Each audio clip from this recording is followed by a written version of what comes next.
You are now listening or watching the Shift Training Podcast, where we talk about mental, emotional, spiritual, and physical health and just overall well-being. Sweet. All right, let's start with why our stories are a powerful tool for connections. All right, cool. So I think we should start with how stories help you reach and connect with other people. Mm-hmm. I know you're working more, have studied more on storytelling as of late. I'm a little rusty, so why don't you take it? All right. Well, the powerful tool, what we're talking about that in that section is that I think when people start telling stories, that's when we connect with them, because there's this vulnerability aspect when they tell their stories. It requires some courage when you tell if you're being vulnerable. Yeah, vulnerability opens the gates to connection, right? Mm-hmm. And I think also in stories, like, again, it's like what resonates with us, right? So I think resonating plays a role in that, because we tend to open up more to things that resonate with us or that we resonate with. Mm-hmm. Yeah, there are many individuals that I resonated with, like our sensei, Jay Shetty, David Goggins, Brandon Burchard. Those are incredible storytellers, and without them, I don't know if I'm going to get that much motivation in my own life. So stories can help motivate people. Exactly. Help get them to move. I think that's powerful. I think another thing to touch on is why stories are a key part of like how we see the world. So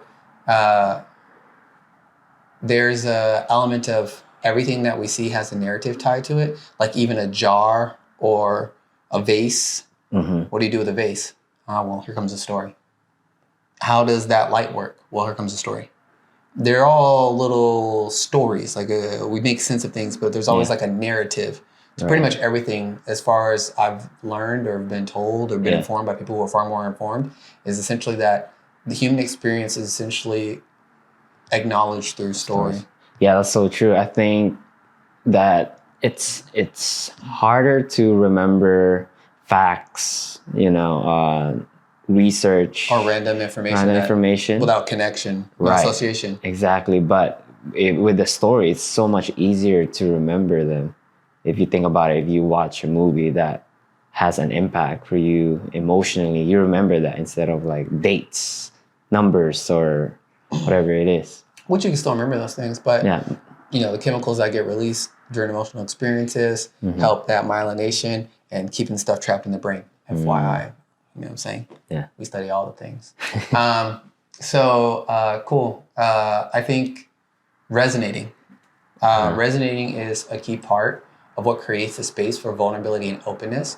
So I think that because we see things through stories, right? It's also it's important to be mindful of like what we're actually resonating with, because that plays a role in what we're vulnerable or open to. So for example, if certain stories, let's say you're playing out the story of catastrophe. Everything's a catastrophe. And this person's a victim and that person's a victim. And that resonates with some part of you in your life. You're opening yourself to that. You're being vulnerable with it. It seems to make sense with your past. But you continue to feed or subscribe to it, making it your present. And your present is what predicts your future. Right. So if you're always resonating with certain stories or certain things, that's probably the narrative that's continuing to play out in your life. And if you want to change that narrative, and this is why you need to be mindful of the power of stories, is what stories are you subscribing to? What story are you following, and what story should you be following to get to the life that you want? This reminds me of word nostalgia. When certain people like to spend most of their time in the past because it feels good, but you're not living the present moment, you're living in the past, then the future will not be there for you. Yeah, you won't be able to create a future living in the past. And for some people who really idealize, like if their past was amazing, I feel like they might be comfortable with that, but I would challenge them to consider the fact that you could make a future that is more beautiful than the past. Right. What about the last part about stories? How the stories we tell ourselves affect our connection with others? Yeah, that one. I'll give an example. That one's easy. If you have a story of nobody likes me, Okay. how does that affect how you connect with other people? Not gonna connect with other people. Because they don't like you. At least you think so. Yeah. So I feel like that's an easy, obvious example. Yeah. One that's maybe less like obvious is saying something like, I'm not the type of person who, or I don't do this. And because you're like, I don't do, or I'm not the kind of person that would, you can say something like, get up early in the morning and go to the gym. Yeah. Easy one. You can say, I'm not the type of person to do that. First off, it's not even a real construct. That's some false nonsense. You could be whatever you want. Screw that. But to say that means you have now just decided that you are unable to connect with those types of people who do that to some degree, because you have decided that's separate from who you are, who you could be open to or connected with. You're not open to it. So now that has kind of created a wall, not only between you and that possibility for yourself, but some barriers between you and anyone else who does live that reality. Right. Yeah. You created that disconnect with other people. You did not let that opportunity for you to connect and maybe build some, powerful connection or memories. So I think it's important to have an open-minded with, if it's something that you don't like, could be, a belief or mindset. Sometimes you just gotta try it out and see. Yeah. And you can easily say it's not for me, whatever it may be, but just be mindful of the story that you tell yourself and what you're playing into, and that's gonna affect how you operate, but also your connections to other people.